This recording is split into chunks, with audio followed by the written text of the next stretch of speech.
안녕하세요, 주청입니다. 오늘은 소금에 대해서 이야기해 보려고 합니다. 저는 자폐나 틱장애, ADHD, 난치질환, 내성마비 아이들이 식이요법이 꼭 필요하다고 생각합니다. 식이요법에서 계속 공부하던 중에 소금을 알게 되었고, 소금이 우리 몸에 얼마나 중요한지도 알게 되었습니다.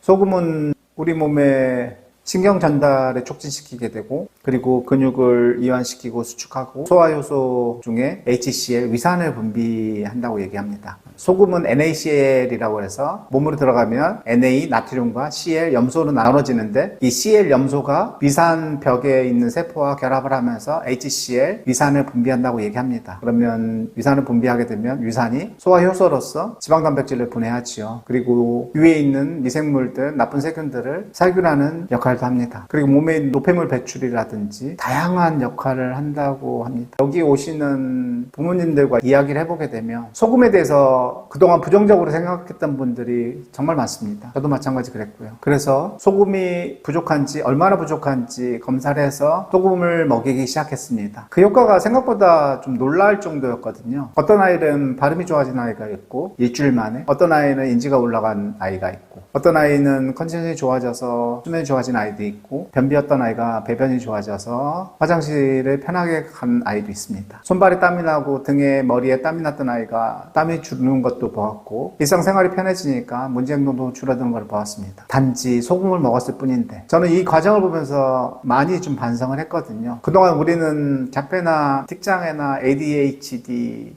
내성마비 이런 아이들의 문제가 당연히 뇌의 문제고, 그리고 몸 문제라고 생각을 했습니다. 이 아이들의 문제가 소금 부족 때문일 수도 있겠다는 생각이 들었거든요. 소금을 좀 더 먹게 했더니 이 아이들의 컨디션이 많이 좋아질 걸 보고 있으니까요. 저는 이 아이들의 변화를 보면서 집을 지을 때 기초공사를 하잖아요. 바닥 다지기 공사 같은 기초공사를 하고 그 건물을 짓는데, 이 기초공사 역할을 하는 부분들을 우리는 정말 많이 간과했다고 생각합니다. 기초공사는 대충대충 하고 그 위쪽으로 보이는 집 짓는 거에 너무 중점을 두지 않았나. 이 아이들의 몸 상태에서 영양균형은 얼마나 되고 전해질 균형은 어떻게 되는지, 이런 부분들을 좀 고민하지 않았던 건 아닐까라는 반성을 좀 많이 했습니다. 아침 저녁으로 소금을 먹이는 거는 다른 어떤 치료보다 그렇게 어렵지 않는데 효과는 훨씬 더 좋은 것 같습니다. 아이가 만약에 저염 식단을 하고 있다면, 비교적 싱겁게 먹고 있다면, 땀을 많이 흘린다면, 아이가 물을 먹지 않는다면, 피부가 건조하다면, 소화기능에 문제가 있다면, 위에 가스가 차고 트름 같은 걸 많이 한다면, 변비가 있다면 소금을 먹기를 추천합니다. 소금은 아침 저녁으로 먹는 게 가장 좋다고 얘기를 합니다. 밤새 전해질 부족으로 생긴 상태에서 아침에 먹는 소금은 그 전해질 균형을 맞춰가지고 하루 시작을 컨디션 좋게 만들 수 있다고 얘기를 하고, 자기 전에 먹는 소금물은 밤에